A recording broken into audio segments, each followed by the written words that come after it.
everybody? It's the Van Show! And oh my goodness, do I have a special guest for you. Today, we've got the amazing, the talented R.L. Toalson. Say hello, R.L. Hello. Hey, how are you doing? I'm doing well, how are you? Oh my God, I'm so excited. I bet. Can you tell? I can, yes. Yeah? Can you tell I've had a lot of coffee this morning too? Maybe a little bit. So R.L., we didn't come to talk about my breakfast routine. We came to talk about you. Okay. And so first, tell us where you're from. I am from San Antonio, Texas. Oh, yeehaw. Yep. We want to talk about you as an artist. Okay. And so you're a writer. Yep. So tell us a little bit about when did you decide, or when did you discover that writing was a passion of yours? Well, I was really, really young when I started writing. I loved books. My mom would read to us, and I always thought, I want to make these. Oh. So I was probably 5 or 6 when I wrote my first little book and illustrated it. Whoa. And my mom always kept me supplied with, computer paper, pencils, where I could write my books. And it was a passion all through middle school, high school, college. So it was kind of one of those lifelong dreams, Wow, and you were writing the whole time, practicing and honing your craft. Yeah, I started out in journalism. So I went to school and I have a degree in journalism, and then was still writing on the side, even in that. So yeah. So do you like talking to people?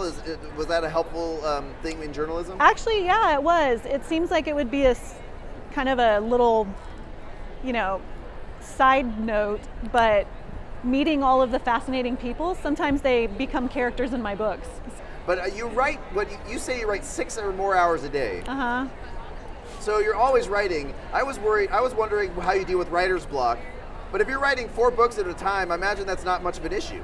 Yeah, I don't feel like I usually have writer's block. If I do feel stuck in a story, I'll move on to another one, or I'll go take a walk, or I'll do something different. Like sometimes I make maps for my stories, or poster boards where I have, the characters and pictures of them. Oh, cool. So doing some of those hands-on craftsy stuff can oftentimes do something to your brain to loosen things up. And I found that writer's block is typically, you're putting too much pressure on yourself, and you're trying to do something perfectly the first time. Yeah. And it never comes out perfectly the first time. Well, let's talk about the book that you brought. Okay.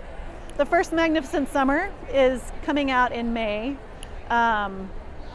It is about a girl who visits her father, who she hasn't seen in 2 years, after her parents' divorce, and he takes her on a road trip she's from Texas, and he takes her on a road trip to Ohio, and while she's there, she starts her period away from her mom, and it's kind of about her journey into womanhood and learning about some of the issues that women face as they get older and are in the world, and they notice little things that make her dad, treat her differently than he treats her brother. Oh wow.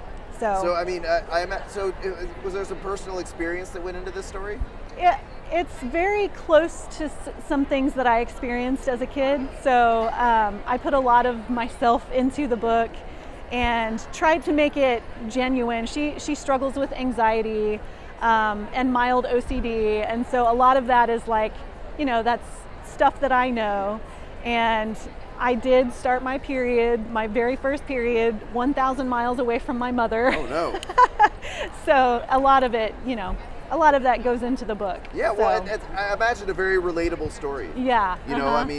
It's not something you can put on your calendar, it's going to happen this day, so I got to make sure, yeah. Right, exactly.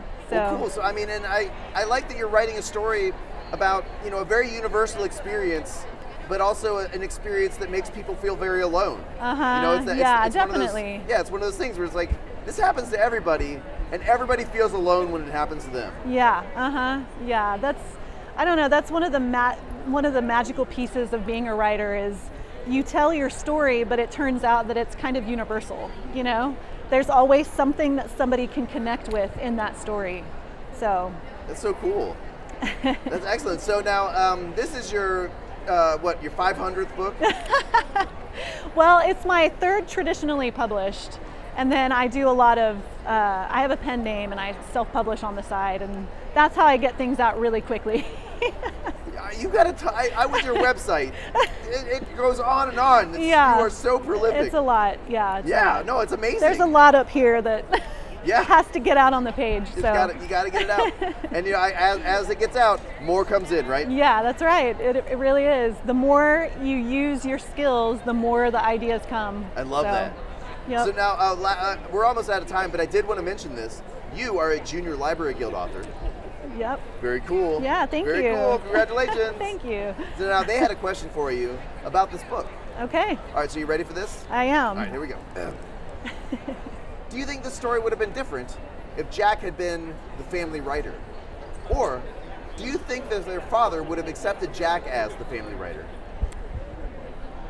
I think the story would have been very different if Jack had been the writer. I don't say in the book, but he is a person with autism. Oh, wow. And so just the way that the brain works is very different. I have a child who's on the autism spectrum, and he's a brilliant writer, but it's just a very different, a very different experience, number one. And number two, he's a male, and so part of the story is that she's discovering that her father treats her differently than he does his son.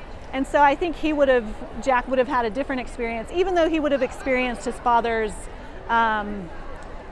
it's sort of emotional abuse, some of his little digs, but the dad would have been a little more, accepting of Jack instead of so nitpicky and critical, Well, sure. So it would have been a different experience for sure. Of course, and I imagine it's hard for kids to see that kind of treatment when it's not directly happening to them, Yeah.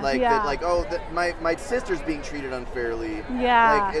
That's a harder thing to see as a child. Oh, sure, yeah. I mean, even talking about it as adults, we all have different memories of our growing up years, you know. So the things that affect me affect my brothers and sisters differently, Yeah. So goodbye. Goodbye. Dance show.